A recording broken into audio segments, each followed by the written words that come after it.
Welcome. Early bird gets the worm. You're in the Casino office here. Yeah. So I got to get ready to get up early and beat everybody to the punch. You know, big things are happening. Big things. Possible big things. The talk of big things.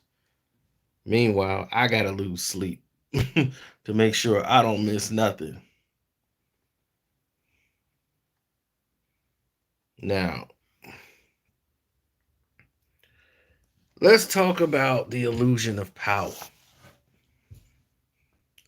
People think because they have money, they have power. You know, you remember Puffy was saying that goofiness? Money is power. I got 1,000,000 thugs on salary. Do it now.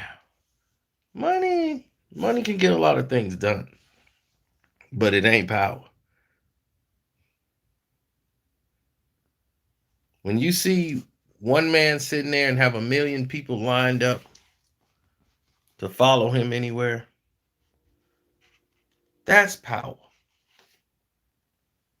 Make no illusion about that. What's up, Jay? That's power. Words is power. The most powerful gift God gave you is the word.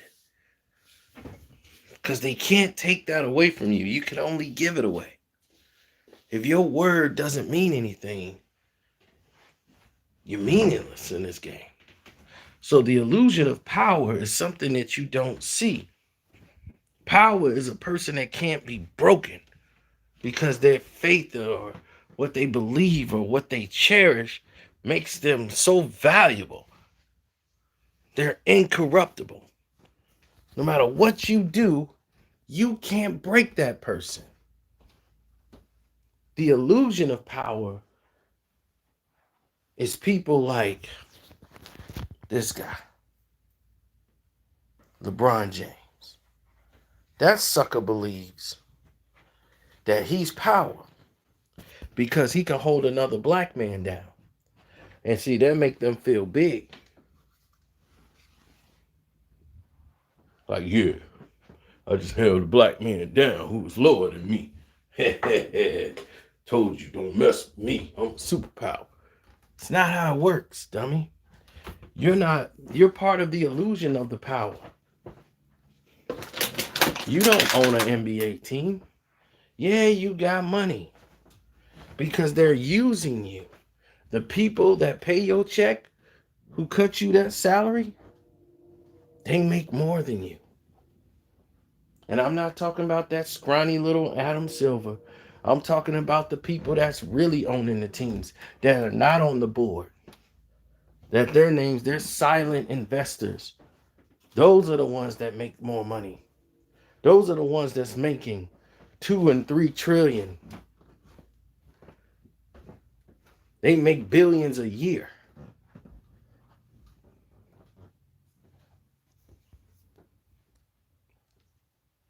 And no one will ever know their name. They will never be on a Forbes list. But you believe you got power. You believe you got power. No, the power is in your word, buddy. And that's how a person with no money, nothing in the world, can be powerful if they're true to their word. If they're incorruptible and true to their nature, they possess a power. If Tupac possessed a power, it was in his word. When he spoke, people stopped to listen to what he had to say. He possessed the power of his words. He didn't use his words correctly a lot of times, but he possessed that. The Creator blessed people with these gifts. Now, what you choose to do with the gifts is up to you.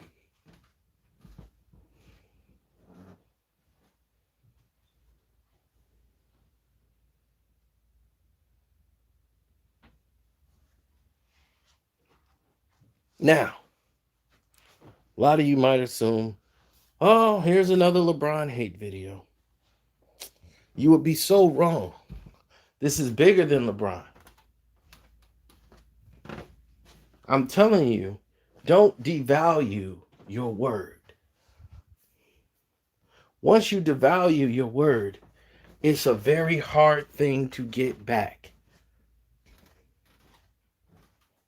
Once your word is stained and they know they can't trust you, you're just like everybody else.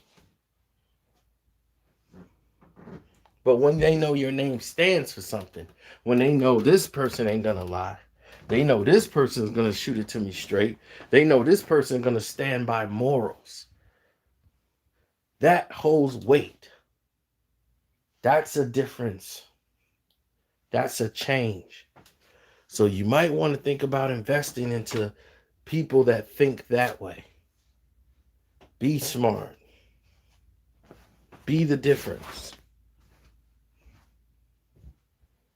The illusion of power is what people with power give you. The people who possess this gift of power, they have power and wealth and control of the masses of people, but they can't break you in your will. You can only give that away. They can apply pressure to make you, but you have to surrender it.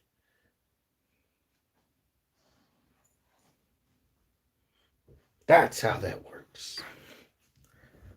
Now,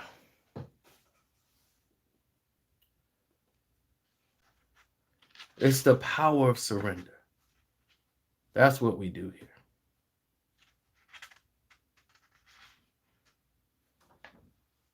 We give you the real. Well, me, I got to get ready to fire up the PC, bring that in here, print out some papers, get some work done to try to talk about a future business endeavor. We're looking at things, trying new concepts, new business ideas. Uh, might be some interesting, you know, amount of money could be thrown around in these things. So you never can tell. You hear me? So I'm gonna get some sleep too, because I need some. So after this meeting, crashing be crashing very hard. I need some sleep. So I just wanted to drop these nuggets on you. Well, you see, oh, almost knocked that down. Well, you got to look at the taxes. In the 2000s, that's where people make their money in taxes. A lot of people don't realize it, but taxes is where a lot of people make money, especially the government. See, I mean, false imagery, false everything. You know, people cheated on their taxes. Americans will do anything to stay rich and powerful. They don't want to let anything go. Rich people have a hard time of letting go anything if it's minute. They don't like to lose in anything. They can't surrender anything. They don't want to take a loss at something. That's how those people, their brains operate. That's what led them to become as wealthy as they became.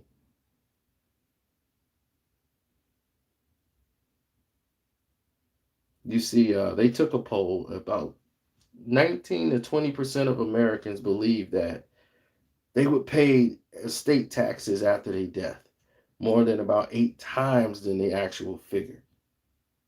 You know,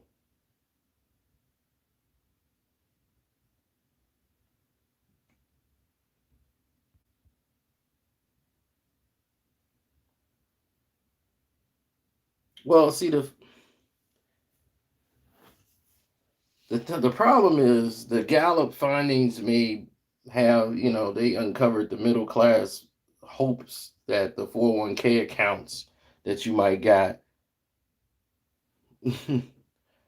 when the stock market was rising. You know what I'm saying? Back when the market was rising, that's when it was something. But now with COVID and everything, it's a different party. You know, You got to look into the Senate's finances and all those hearings that they were doing, sacred people with the bogus stories and the fear of the estate taxes and all the taxi drivers and we're losing money because of, everybody came out with Uber, and that put a dent in the taxi drivers, and they had to pay the taxi drivers more. But you notice we still got taxis.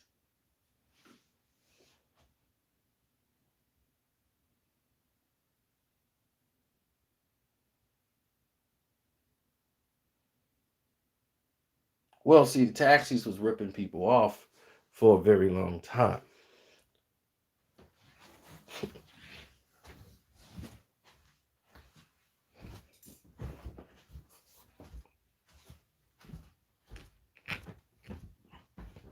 But it wasn't a sustainable business. It's just like we was talking earlier about Blockbuster Video. When they started with Blockbuster Video, and then they came out with Netflix. And, put this up here. When they started with, we're going to do Netflix video, then we're going to do this video, and then that video, it was game over. It was game over. And I'm going to tell you why it was game over. It was game over because all the other companies wasn't trying to keep up. But Blockbuster waited too late. They got the memo late. In 2009, they decided, okay, let's get into the, putting out a Blockbuster box. They put a box outside that had the movies just like the Redbox. Because see, Redbox saw the mistake that Netflix was making. Redbox said, Netflix send your movie in the mail. Screw that. We're going to make it like a vending machine, and you can just get your movie out of there. You don't have to have a subscription. Just put $1 in the Redbox, get your movie, and there you go. So they got easy direct to the consumer, which cut into Netflix costs. A lot of people don't remember Netflix started. They were mailing you movies, and Netflix actually no.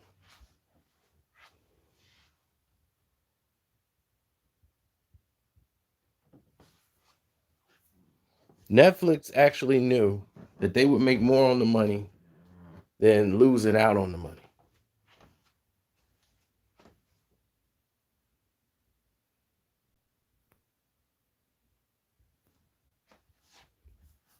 They knew they would make more money, but they were starting out, so they were very hungry and ambitious.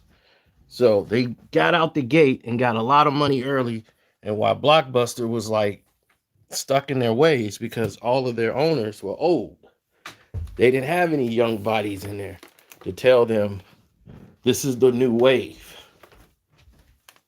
So while Netflix used to mail movies, like I said, I don't know how many of you remember that when Netflix first started, they used to mail you the movies.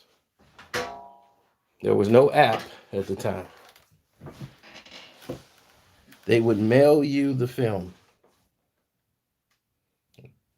Whatever the movie was, it was coming in the mail.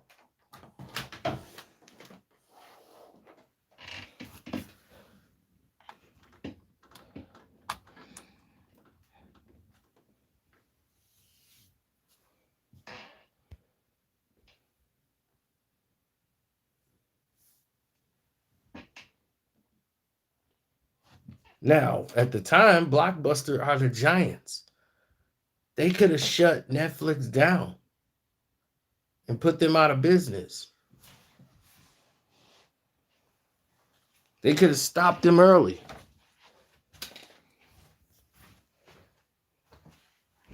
They tried to flex muscles like they were still the giants, like they were in control. They had the big brand, like we're Blockbuster. Everybody knows us. No one knows who Netflix is. That was the illusion of power. They didn't have any power anymore. Their power was gone. They were dying slowly. The numbers were coming less and less and less because they didn't see the wave. And they think Netflix got all the credit for defeating them, but it really wasn't Netflix. Netflix was just the beginning. Redbox and Netflix are the ones that took down Blockbuster. Because when Redbox came out, people thought that was Netflix. They thought that was Netflix too. So it was a red box and Netflix was red. Used to come in a red little envelope package. And the movies would come like quick. Soon as you like want to rent a movie in about a day, boom, Netflix have your movie there in the mail. Delivered straight to your house.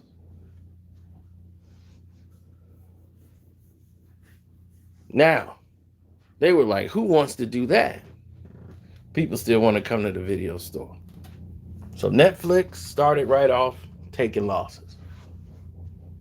But they were looking at how much they were losing and how much they were really gaining in people signing up to wanting to get Netflix. Because when Netflix offered was exclusiveness. They had something in their gene that the other side didn't have. Exclusiveness. See, you guys probably don't remember the video store era, some of you, so I'm going to inform you how it used to be. New releases would come out, the movie that everybody wants to see, and you walk in the Blockbuster, it's already rented out. Can't see the movie. Now you got to wait a whole weekend to see the movie unless you're going to run out and buy it. What Netflix guaranteed is that no matter if it's a new rent movie or what, it's always available. You will always have a copy. There would never not be in stock. Exclusiveness. Some feature Blockbuster did not have. And that is what started people to ordering Netflix.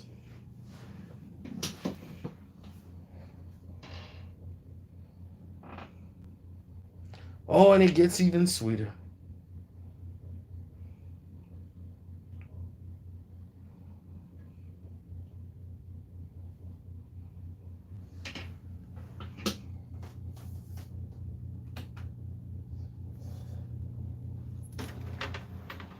Gotta plug up my printer here.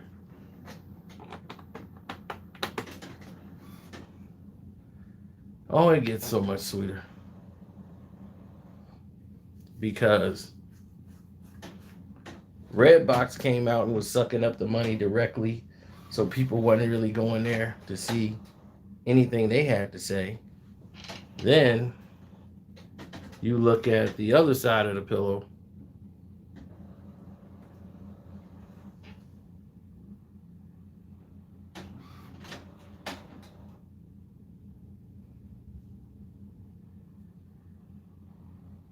That's right.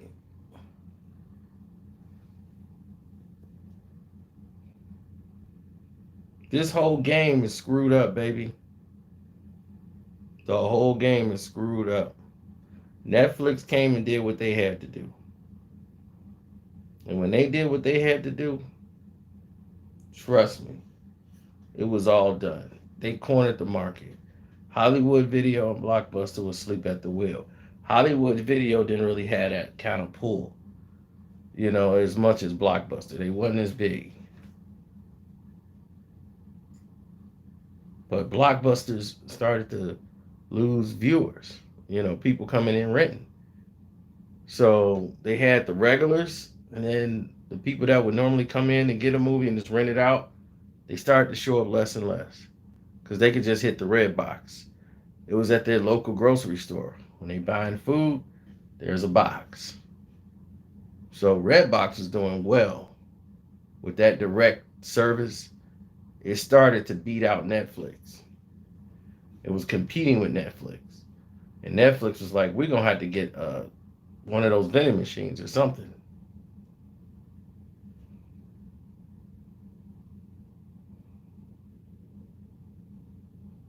So the video game market kept Blockbuster around for a little bit of time. Then they ran into a huge problem. Their problem is they started to get video games as well too from the Redbox. And once they started doing that, things started to change, and the streaming network became like, okay, you can get the Netflix app and watch the movies at home. Game was over. The game was over. Blockbuster decided we're going to go strictly online, and you can go to blockbuster.com and rent movies on there, or you can. Hey, good morning, Mr. Freeman. And then you could go and get the box. They had it right outside the Redbox. It was a Blockbuster video vending machine. Get the movies. And they just couldn't sustain. They were already behind the eight ball. And by the time they switched, it was like, it's dead. You're done. They lost so much money, it wasn't worth it. They didn't have the team around them of young, progressive thinkers. And it cost them. But they were the giants. It was that illusion of power that they had that made them crumble. They crumbled. And Netflix surpassed Redbox because Redbox didn't have an app. They didn't have a streaming platform. They just had the boxes outside the stores, and they still making money. They're still Redbox is still doing their thing. But now they got competition. It's other people got their little boxes out there. So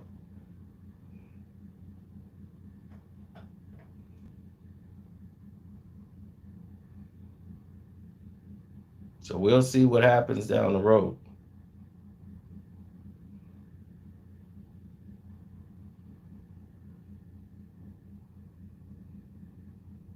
Meanwhile, let me get ready for this meeting. Got to print this stuff out early in the morning, man. It's crazy.